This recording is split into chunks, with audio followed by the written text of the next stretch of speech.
اس کی گواہی پچھلے چیف آف آرمی اسٹاف خود دے گئے ہیں. انہوں نے خود کہا کہ جی ہم سیاست کے اندر ملوث رہے ہیں, لیکن ساتھ ساتھ انہوں نے یہ بھی کہا کہ ہم یہ فیصلہ کر چکے ہیں کہ اب ہم سیاست کے اندر ملوث نہیں ہوں گے. تو ہماری سیاست جو ہے ہم تو دیکھ رہے ہیں صرف پاکستان کے عوام کو. ایک سیکنڈ رک جا ٹکا خان, ہم دیکھ رہے ہیں صرف پاکستان کے عوام کو, نہ ہم اسٹیبلشمنٹ کی طرف دیکھ رہے ہیں, نہ ہم کسی بیرونی طاقت کی طرف دیکھ رہے ہیں. اور امید ہے کہ جو فیصلہ کیا گیا ہے کہ سیاست میں ملوث نہیں ہوگی فوج, کہ فوج اس پہ قائم رہے گی. ہماری تو یہی امید ہے. اچھا, آج آپ کی اسٹیٹمنٹ جاری ہوئی ہے اسد عمر صاحب, جو کل آپ کی غیر ملکی صحافیوں سے ملاقات ہوئی, لکھا گیا سب جانتے ہیں جنرل باجوہ نے افریقی انتظامیہ سے IMF کے معاملے میں مدد مانگی. اچھا, یہ کہنا کیا چاہ رہے ہیں, مجھے سمجھنے سے قاصر ہوں, غلط کیا یا صحیح کیا؟ وہ سوال مجھ سے یہ پوچھ رہے تھے کہ آپ کے وقت میں اگر فوج, میں ان سے کہہ رہا تھا کہ فوج کا سیاست میں انوالومنٹ نہیں ہونی چاہیے, لیکن اس کے علاوہ اگر فوج جو ہے ایک نان پارٹیزن جس کو کہتے ہیں کہ کوئی ایک پولیٹیکل سائٹ کی, ایک پولیٹیکل پارٹی کی حمایت نہیں, بلکہ ملک کی حکومت جو ہے اس کی حمایت کرنے کے لیے, یا اس کی حمایت ٹھیک لفظ نہیں ہے, مدد کرنے کے لیے, ساتھ معاونت کرنے کے لیے کوئی اقدامات کر رہی ہے تو اس میں کوئی حرج نہیں ہے. انہوں نے کہا جی وہ آپ کے لیے کرتے تو ٹھیک ہے, ان کے لیے کرتے تو نہیں ہے. میں نے کہا یار جنرل باجوہ کا خود سٹیٹمنٹ ہے کہ امریکن جو ہے وہ جو حکومت کے ساتھ انہوں نے کہا ہے کہ پاکستان کو ہیلپ کریں, کبھی ہم سے کوئی بیان سنا کہ غلط کیا؟ ہمیں کوئی اعتراض نہیں ہے.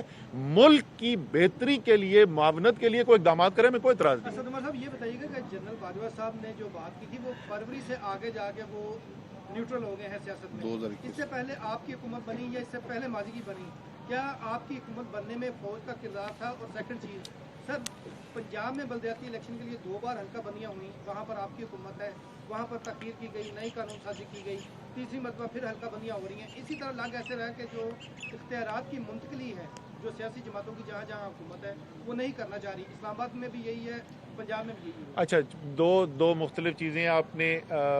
پہلا والا جو سوال تھا اس میں, ہاں کشمیر میں نہیں, پہلے 2018 کے الیکشن میں 2018 کے الیکشن نہیں, آپ نے پہلے جو کہا نا کہ فروری سے. پہلی بات تو میں آن ریکارڈ یہ کہنا چاہتا ہوں کہ جب تک وہ جا رہے تھے, میں یہ پہلی دفعہ نہیں کہہ رہا, میں ٹی وی پہ پہلے کہہ چکا ہوں, ہمیں تو نیوٹرلٹی نہیں نظر آئی تھی. پہلے تو میں یہ کہہ دوں. اب جو ہے نئی لیڈرشپ آئی ہے فوج کی, اب دیکھیں نیوٹرلٹی نظر آتی کہ نہیں آتی. اس وقت ان مہینوں کے اندر تو ہمیں نیوٹرلٹی نظر نہیں آئی تھی. 2018 کے الیکشن کے اوپر یہ بھی میں ٹی وی پہ پہلے بات کر چکا ہوں. 2018 کے الیکشن میں بہت سی سیاسی پارٹیوں کو اعتراضات تھے, اور ان میں تحریک انصاف بھی شامل تھی.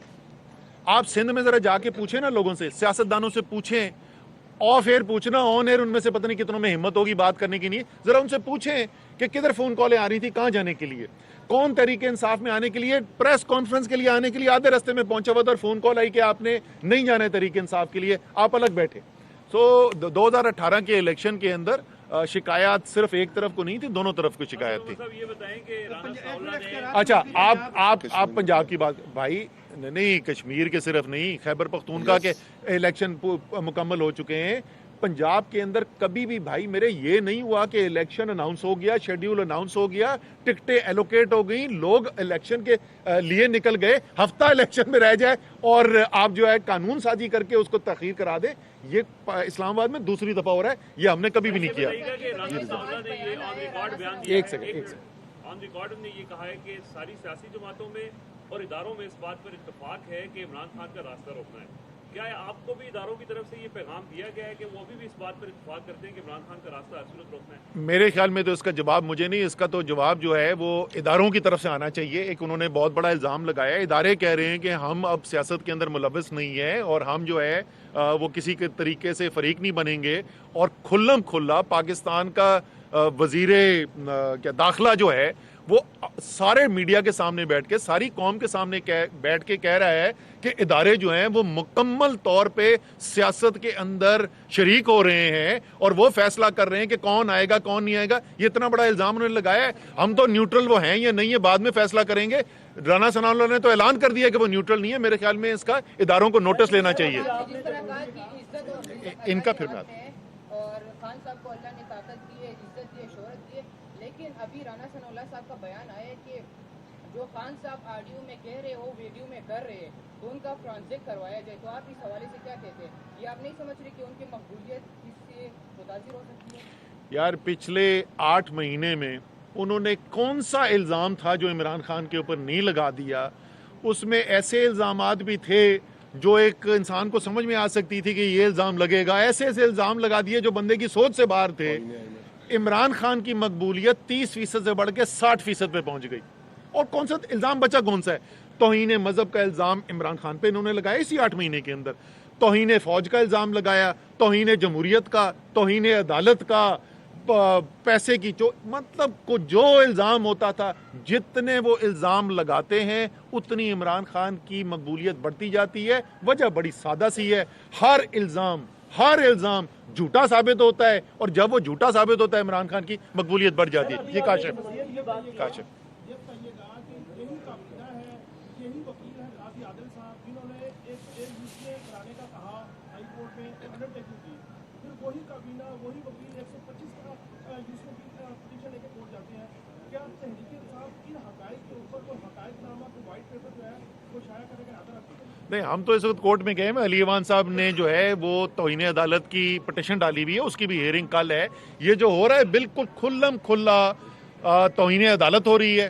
جو آئین ہے اس سے انحراف ہو رہا ہے, جو عدالت کے فیصلے ہیں ان کی توہین ہو رہی ہے, اس میں کوئی شک ہی نہیں. سر ابھی آپ نے جمہوریت کی بات کی, پرویز الہی نے کہا ہے کہ عمران خان احسان فراموش ہے, اور اب انہوں نے کہا کہ جب جنرل باجوہ کے خلاف انہوں نے بات کی تو برداشت نہیں کریں گے. آپ کیا کہتے ہیں, اب وہ پاکستان تحریک انصاف کا ساتھ دیں گے؟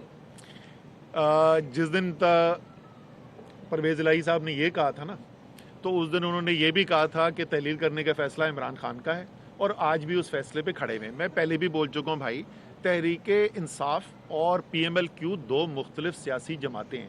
ہر بات پہ ہمارا اور ان کا اتفاق نہیں ہے. یہ ان میں سے ایک بات ہے جس کے اوپر ہمارا اتفاق نہیں ہے, لیکن اس وقت سیاسی طور پر ہم اتحادی ہیں, اور یہ بھی فیصلہ ہو گیا ہے کہ آگے بھی ہم اتحادی رہیں گے. سر ابھی آپ نے جمہوریت کی بات کی, اس سے پہلے آپ نے کہا کہ عدلیہ کو اپنا کردار ادا کرنا چاہیے. ایک طرف آپ کہہ رہے ہیں کہ فوج کا سیاست کا کردار جو ہے وہ ختم ہو جانا چاہیے, تو پھر سیاستدان اپنا ہر معاملہ جو ہے وہ عدلیہ کو لے کے جا رہے ہیں, عدلیہ کو سیاست میں دخل اندازی کا موقع دے رہے ہیں. آپ نے شاید آئین پاکستان کا پڑھا نہیں ہے. پاکستان کے آئین میں یہ لکھا ہوا ہے کہ قانون بنانے کا اختیار جمہوریت ہے کیا؟ جمہوریت یہ ہے, قانون بنانے کا اختیار جو ہے وہ مقننہ کو ہے, اور قانون کی اگر کوئی خلاف ورزی ہوتی ہے اس پہ فیصلہ عدالت نے کرنا ہوتا ہے میرے بھائی, وہ فیصلہ سیاستدانوں نے نہیں کرنا ہوتا. جی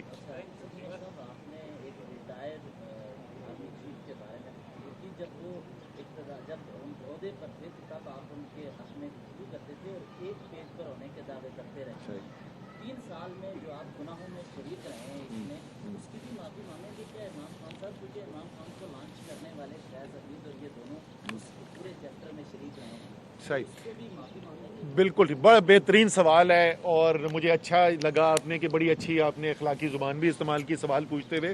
نوجوان جب سوال پوچھتے نا تو جواب سننے کا حوصلہ بھی رکھا کرو. جو اپنے پسندیدہ کم سے کم سیاستدانوں کے اوپر تو بات سننے کا حوصلہ رکھا کرو, اگر اپنی نہیں سن سکتے. آپ کو پتہ ہے میں کس کی بات کر رہا ہوں. اچھا دیکھو آپ کی جب باجوہ صاحب نے کام کیے جس کے اندر پاکستان کی بہتری کے اندر فوج نے معاونت کی, تو عمران خان نے اور ہم نے اس کی تعریف کی. ہم وہ تعریف آج بھی کرتے ہیں. میں آج بھی یہ کہتا ہوں, کرونا کی میری ذمہ داری تھی, میں لیڈ کر رہا تھا, فوج کی پوری بھرپور مدد حاصل تھی. میں نے آج بھی آپ کو کہا کہ آج بھی اس حکومت کے ہوتے ہوئے, امپورٹڈ حکومت ہوتے ہوئے, ایک رجیم چینج کی سازش کے تحت آئی ہوئی حکومت کے ہوتے ہوئے بھی اگر فوج کوئی معاونت کرتی ہے جس سے پاکستان کی بہتری ہوتی ہے, ہمیں اس کے اوپر کوئی اعتراض نہیں ہے. جب آپ جو بات کر رہے ہو اس سے تو صرف یہ ثابت ہو رہا ہے کہ ہم سچ کو سچ اور جھوٹ کو جھوٹ کہتے ہیں. جب انہوں نے غلط کام کیا, یہ آپ کی غلط فہمی ہے میرے بھائی. آپ کہہ رہے ہیں کہ جب آرمی چیف نہیں رہے تو اس کے بعد بات کی عمران خان نے, پھر اس کا مطلب آپ 8 مہینے پاکستان میں نہیں تھے. پھر میں آپ کو صرف یہ کہہ سکتا ہوں آپ 8 مہینے پاکستان میں نہیں تھے اگر آپ کے خیال میں عمران خان نے اس کے بعد بات کی. حمود الرحمان کمیشن آیا, اس نے 71 کے بارے میں کچھ چیزیں تاریخ میں جو ہے وہ رقم کر دی. اب جو موجودہ ڈی ٹی آئی ہیں انہوں نے ایک پریس کانفرنس کی تھی جس میں انہوں نے یہ کہا تھا کہ دن کو آپ گالیاں دیتے ہیں, رات کو آپ ملاقاتیں کرتے ہیں, اور ان لمیٹڈ ایکسٹینشن کی بھی بات کی تھی. تو اس پہ رسپانڈ کرتے ہیں تاکہ تاریخ یہ بھی لکھ لے کہ آپ کا موقف ہے. دیکھیں یہ بات جو ہے وہ پہلے ہو چکی ہے, وہ چاہے دن میں میٹنگ ہو یا شام کو میٹنگ ہو, اگر وہ ہمیں کوئی یہ بتا دیں کہ سوائے اس کے کہ ہم نے کہا کہ جی الیکشن پاکستان کا ایک نیا ہونا چاہیے, کوئی چیز مانگی ہو تو ہمیں بتا دیں. اور کیا پاکستان کے اندر الیکشن کرانا غیر جمہوری چیز ہے؟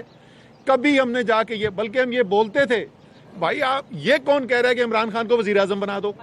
یہ کون کہتا ہے کہ آپ تحریک انصاف کو الیکشن جتا دو؟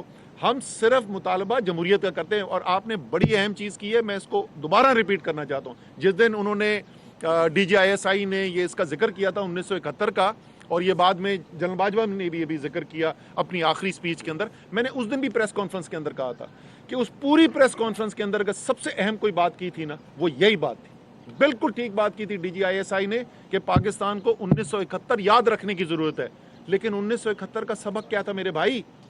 1971 کا سبق یہ تھا کہ جب آپ طاقت کو استعمال کر کے, جب جبر سے آپ پاکستان کے عوام کے فیصلوں کو مسترد کرتے ہیں اور کوشش کرتے ہیں کہ طاقت چلے لیکن عوام کا فیصلہ نہ چلے, تو پھر ملک کی تباہی آتی ہے.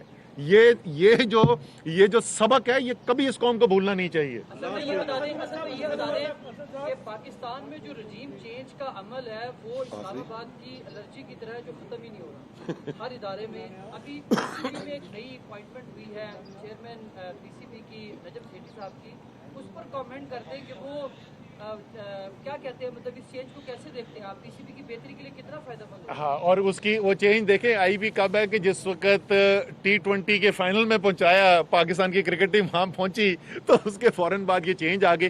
یہ ویسے دیکھو اگر آپ موازنہ کریں تو پھر بات تو یہ بنتی ہے بھائی, ایک طرف ایک آدمی ہے رمیز راجہ, اس نے صرف پاکستان کے لیے ٹیسٹ میچز کھیلے میں, ورلڈ کپ جو پاکستان جیتی تھی اس ٹیم کا حصہ تھا, آخری کیچ جس کے اوپر وہ ورلڈ کپ جیتا پاکستان, وہ کیچ اس نے پکڑا, وہ ساری زندگی کرکٹ سے منسلک رہا ہے. دوسری طرف ایک آدمی ہے جو ٹی وی پہ تجزیے کرتا ہے, جس کی چڑیا جو ہے وہ جھوٹی جھوٹی خبریں دے کے آتی ہے. تو دونوں میں سے اگر آپ کو کرکٹ کے ادارے کے ٹاپ پہ لگانا ہوگا تو ظاہر آپ چڑیا والے کو لگاؤ گے نا, آپ اس کو کیوں لگاؤ گے جو کرکٹ ساری زندگی کھیلتا رہا ہے. بہت شکریہ جی.